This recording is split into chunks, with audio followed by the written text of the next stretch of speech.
परमाराध्य परम पूज्य सद्गुरुदेव जी छत्तीसगढ़ के पावन धरा जिला राजनांदगांव के ग्राम धौरा भाटा में आयोजित त्रिदिवसीय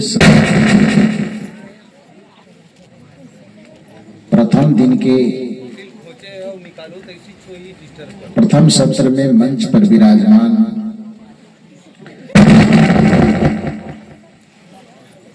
अपने ज्ञान ध्यान त्याग तप के प्रभाव से तीर्थों को भी परम पावन करने वाले परम वंदनीय संत समाज इस परिवर्तक स्थल पर विराजमान अध्यात्म प्रेमी सज्जनों तथा देवियों,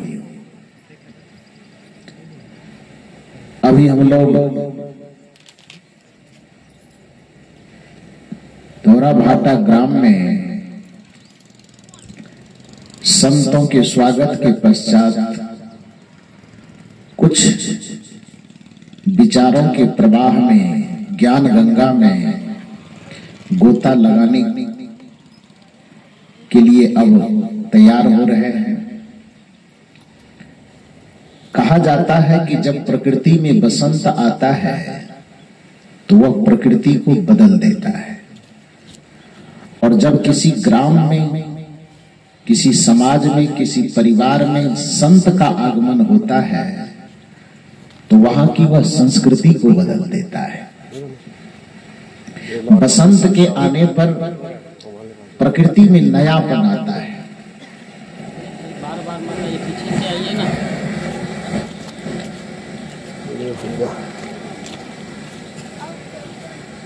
वृक्ष वनस्पतियां अपने पुरानेपन को छोड़ करके नएपन को धारण कर लेता है। जब संत हमारे घर में, हमारे परिवार में आते हैं तो हमारे घर परिवार के बुरे संस्कारों को बदल करके हमारे घर में, परिवार में, जीवन में अच्छे संस्कारों का समावेश कर देता है। जहां जहां भी संत का चरण पड़ता है वहां वहां के संस्कार अच्छे हो जाते हैं, क्योंकि संत की संगति फूल की संगति के जैसा है। जहां पर फूल होता है वहां पर सुंदरता अपने आप बढ़ जाती है, वहां पर सुगंध अपने आप फैल जाता है, वहां पर प्रकृति की मुस्कुराहट अपने आप फैल जाती है। तो जैसे फूल के खिलने से सुंदरता, मुस्कुराहट और सुगंध तीनों फैलता है, उसी तरह से जिस स्थान पर संत की उपस्थिति हो जाती है उस जगह पर सुयस का सुगंध फैलता है, उस जगह पर हृदय की प्रसन्नता खिलती है, और उस जगह पर जीवन में सुकून और शांति के परिणाम निकलते हैं। इस वजह से संतों की संगति करने पर गुरुवर कबीर ने बड़ा जोर दिया। संगत कीजे साधु की हरे उर की व्याध, ओछी संगत कूर की आठों पहर उपाध। सदगुरु कबीर साहब कहते हैं कि अपने जीवन के दुखों के मूल को तू खत्म करना चाहता है। मूल का मतलब जड़ होता है। किसी भी वृक्ष में टहनियां होती है, पत्ते होते हैं, डाल होते हैं, लेकिन उस डाल, पत्ते इत्यादि का जो जीवन है वो जड़ के ऊपर में निर्भर करता है। उसी जड़ को साहित्यिक भाषा में मूल कहा जाता है, और उसको ओर कहा जाता है। कुछ लोग ओर में और में अंतर नहीं समझता है। और का मतलब जो व्याकरण के वाक्यों को जोड़ने में और शब्द का प्रयोग होता है, जिसमें औ का और एक होता है ओ र, और का मतलब शुरुआत होता है। साहब कहते हैं कि संगत कीजिए साधु की हरे ओर की, और नहीं कहते, शब्द पर ध्यान दीजिए। और औ का जो ऊपर में डबल औ का लकीर होता है तो उसको औ का रो, और साहब यहाँ और नहीं कह रहे, और कह रहे। ओ में औ का एक लकीर वाला, औ का रो, और का मतलब शुरुआत होता है, मूल, जड़। कबीर साहब कहते हैं कि संगति कीजे साधु की हरे ओर की व्याध, ओछी संगत कूर की आठों पहर उपाद। कि यदि आपने साधु की संगति कर ली तो आपके जीवन के ओर की, यानी आपके जीवन में शुरुआती दुख को उत्पन्न करने वाला जो चीज है, उन चीज को ही वह नष्ट कर देगा। कि सदगुरु कबीर साहब कहते हैं कि संगत कीजे साधु की हरे ओर की व्याध, ओछी संगत कूर की आठों पहर उपाद। साधु की संगति हमारे जीवन की ओर की, यानी हमारे जीवन की शुरुआत की दुखों का अंत कैसे कर सकता है, इसके पीछे संतों का, दार्शनिकों का तर्क है कि हमारे जीवन के दुखों में, हमारे जीवन के दुखों में उत्पत्ति करने वाला जो दुख का बीज है वह क्या है। महर्षि पतंजलि ने इसको योग दर्शन में कहा कि अविद्या क्षेत्र मुत्तरिशाम प्रसुप्त तन विच्छिन्नो दारागाम। कि जैसे एक विशाल वट वृक्ष की माँ एक छोटा सा बीज होता है, होता है नहीं, वट का या पीपल का वृक्ष आप देखते हैं बहुत विशाल होता है, लेकिन उस पीपल के और उस वट के वृक्ष को जन्म देने वाली जो बीज होती है वह कितना बड़ा होता है, बिल्कुल छोटा सा।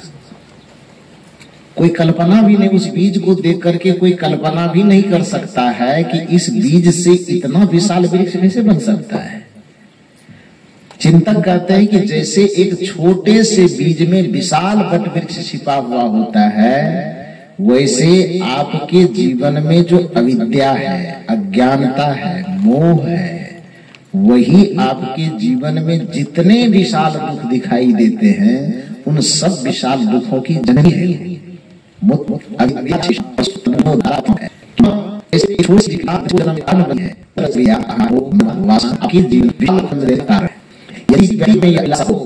पीपल को हमें मसाला देना है, कोई व्यक्ति भी वही मसाला दे, इससे मतलब को मसाला दुखों को लाना है, लेकिन ये भी सब तब भी आसान नहीं है। इसी बात को सदगुरु कबीर साहब के अंदर का दर्शन किया। क्या कहा कबीर साहब, जब बैर अब की चेरे क्या भया, जब काटन नागेर। इस साखी के माध्यम से सदगुरु कबीर समझाते हैं जब दुख की उत्पत्ति होना शुरू हुआ, दुख का बीज जगना शुरू हुआ, ये मानव उसी समय साफ हो जाना चाहिए था। तो एक प्रसंग के माध्यम से भी आप समझना चाहें तो मानो कि कबीर साहब एक रास्ते से गुजर रहे थे और रास्ते से गुजरते गुजरते अचानक उनकी दृष्टि एक केले के वृक्ष पर पड़ी। और केले के वृक्ष तो चूंकि 50 साल से लगे हुए थे तो उसके दो चार अड़ोस पड़ोस भी हो गए थे, यानी अगल बगल में दो चार वृक्ष और बन गए थे, कोई छोटे कोई बड़े। तो उसको हमें थोड़ा था कि हम 2-4 साल से यहाँ सत्ता जमाए हुए हैं तो हमारा आधिपत्य यहाँ है। संघों से भी गुजर रहे थे तो उस केले को देख करके तो प्रसन्न हुए, लेकिन कबीर साहब की दृष्टि केले के जड़ पर गई तो उस जड़ के बगल में केले के नीचे एक छोटा सा बैर का पौधा था। समझते हैं ना, उस केले को समझाते हुए कहा, हालांकि आप यह प्रश्न मत कीजिए कि केला से भी कबीर साहब बात करते थे, जड़ चीजों से किसी बात नहीं होती, लेकिन दार्शनिक चिंता किसी भाव को व्यक्त करके भावात्मक संवाद करते। मुंह से ऐसा मुंह से केला बोला और कबीर साहब काम से सुनेगा, ऐसा नहीं है। कहा जाता है, नियम यह है कि साहित्यिक रचना जब होती है तो साहित्यिक रचना के 2 विधा है, एक यथार्थवादी विधा और दूसरा आदर्शवादी विधा। यथार्थवादी विधा का मतलब होता है कि जो घटना सचमुच में घटित हो रही हो उसी को आधार बना करके कोई प्रसंग लेखन करना, यह यथार्थवादी विधा कहलाता है। लेकिन दूसरा विधा है आदर्शवादी विधा, जिसका अर्थ होता है कि घटना सचमुच में घटित हो न घटित हो उससे कोई मतलब नहीं, कल्पना के आधार पर किसी घटना को निर्मित कर लेना और उससे समाज को, लोगों को एक अच्छा संदेश दे देना, यह आदर्शवादी विधा कहलाता है। तो यहाँ पर से कबीर साहब मिले हो कि न मिले हो, घटना सच घटी हो घटी उससे कोई मतलब नहीं है, केला बोले हो ना बोले हो, कबीर साहब सुने हो ना सुने हो, उससे कोई लेना देना नहीं है। लेकिन इस घटना को प्रसंग बना करके, इस कल्पना को प्रसंग बना करके एक अच्छा संदेश दुनिया को देने की नियत से जब बात कही जाती है, उसी विधा को कबीर साहब ने, आसवादी विधा को कबीर साहब ने यहाँ अपनाया और केले से भावात्मक संवाद कर रहा है। साहब गए रास्ते से, केला था मुस्कुराते हुए, कबीर साहब ने धन्यवाद दिया, लेकिन अचानक उस केला के जड़ कबीर साहब की दृष्टि जाती है। जैसे दृष्टि गई, देखा कि एक बैर का पौधा पनप रहा है। चाह लेते, संतों के सम्राट थे। जो संत होते हैं वही दुनिया का हित चाहते हैं। जो संत सम्राट होंगे वो दुनिया का कैसे जाएंगे? जो संत की परिभाषा ये नहीं है कि वो कपड़ा कैसा पहना है, संत की परिभाषा ये नहीं है कि उसका बाहरी वेशभूषा, संत की परिभाषा है कि जिसका चित्त सरल हो, जो दूसरों के दुखों को देख करके द्रवित हो जाता हो, जो प्राणियों के प्रति दयाशील हो, अपने प्रति सहनशील हो, अपने प्रति दुनिया के लिए भी उसको कहने की जिसके पास क्षमता हो, और दुनिया को अपने माध्यम से सुख शांति पहुंचाने की जो अभिलाषा मन में पाल, उसको संत कहा जाता है। सीधी सी बात है कि जिसका चित्त सरल हो, जिसका मन सरल हो, सहज हो, जिसकी वाणी सहज सरल और निर्मल हो, जिसका जीवन सहजता की प्रतिमूर्ति हो, उसी को संत कहा जाता है। जो हृदय से, मन से, वाणी से, विचार शांत हो चुका हो, सहज हो चुका हो, सरल हो चुका हो, उसको संत कहा जाता है। गोस्वामी तुलसीदास जी ने संत की परिभाषा दिया कि पर दुख द्रवहिषु संत पुनीता, कि जो दूसरों के दुखों को देख करके द्रवित हो जाए, जो दूसरे पीड़ा को देख कर जिनका हृदय